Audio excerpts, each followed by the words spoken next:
ଏଇଟା ଦେଖନ୍ତୁ, ଏଇଟା ଗୋଟେ ବହୁତ ସ୍ପର୍ଶକାତର ଜିନିଷ।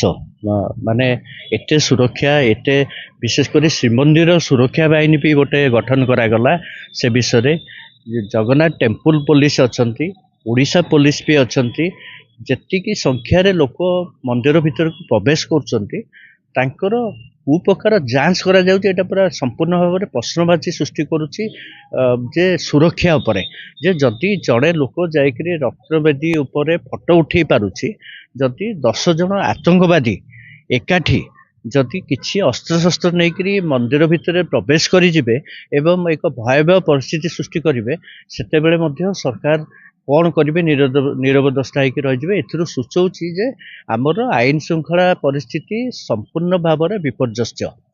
ତେଣୁ ସରକାର ଠୋସ୍ ପଦକ୍ଷେପ ନିଅନ୍ତୁ। ଯେଉଁମାନେ ଏସବୁ କାର୍ଯ୍ୟ କରୁଛନ୍ତି, ଯେଉଁମାନେ ଏହି ସୁରକ୍ଷାରେ ତ୍ରୁଟି ଅବହେଳା କରୁଛନ୍ତି, ଯେଉଁମାନଙ୍କୁ ସରକାର କୋଟି କୋଟି ଟଙ୍କା ବ୍ୟୟ କରୁଛନ୍ତି ମନ୍ଦିରର ସୁରକ୍ଷା ବାବଦରେ, ତାଙ୍କ ବିରୁଦ୍ଧରେ ଦୃଢ଼ କାର୍ଯ୍ୟାନୁଷ୍ଠାନ ଗ୍ରହଣ କରାଯାଉ।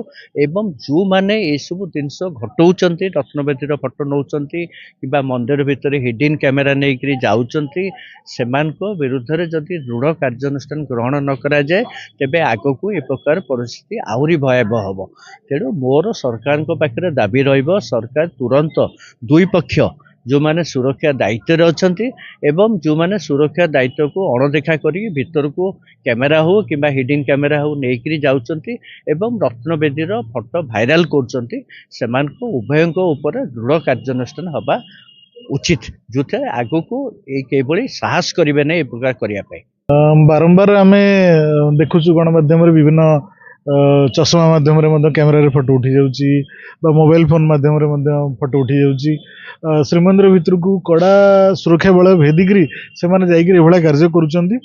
ମୋତେ ଲାଗୁଛି ଏହାର ଗୋଟେ ଉପାୟ ନିଶ୍ଚିତ ଭାବରେ ହେବା ଦରକାର ଯେ ଶ୍ରୀମନ୍ଦିରର ଚାରିଦୁଆରେ ବିରାଟ ଆକାରରେ ଏ ସମ୍ପର୍କୀୟ ଦଣ୍ଡବିଧାନ କ'ଣ ଅଛି ସେ ବାବଦରେ ଉଲ୍ଲେଖ ରହିବା ଦରକାର ବିଭିନ୍ନ ଭାଷାରେ। କାରଣ ଯେଉଁ ବହିରାଗତ ଯାତ୍ରୀମାନେ ଆସୁଛନ୍ତି, ପ୍ରାୟ ଅନେକ ସମୟରେ କହୁଛନ୍ତି ଆମେ ଏସବୁ କଥା ଜାଣିନୁ। ତେଣୁ ନ ଜାଣିବାର ଗୋଟେ ବାହାନା ସେମାନେ କରୁଛନ୍ତି। ତେଣୁ ଆମେ ଯଦି ଠିକ୍ ଭାବରେ ସେମାନଙ୍କୁ ବଡ଼ ବଡ଼ ଫଳକ ମାଧ୍ୟମରେ ସୂଚିତ କରିପାରନ୍ତେ ଏବଂ ଯେଉଁ ସୁରକ୍ଷାକର୍ମୀ ନିୟୋଜିତ ହେଉଛନ୍ତି ଆଉ ଟିକେ ଯଦି ତତ୍ପରତା ପ୍ରକାଶ କରନ୍ତେ, ନିଶ୍ଚିତ ଭାବରେ ଏଇଭଳିଆ କଥା ଆଉ ପୁନର୍ବାର ଘଟନ୍ତା ନାହିଁ ବୋଲି ମୋର ଆଶା।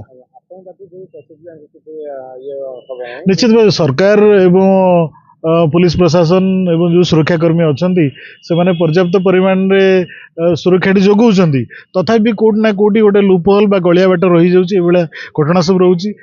साधारणतः पुरीवासी मन में भक्त मान मन भी रोचे सारा भारत वर्षर विभिन्न जगार आतंकवादी मान जो टार्गेट रही काले पुरी एभलिया घटना किसी घटीज कि तेणु आमको निश्चित भाव में ए बाबद जीरो टॉलरेंस नीति अवलंबन करने पड़ो।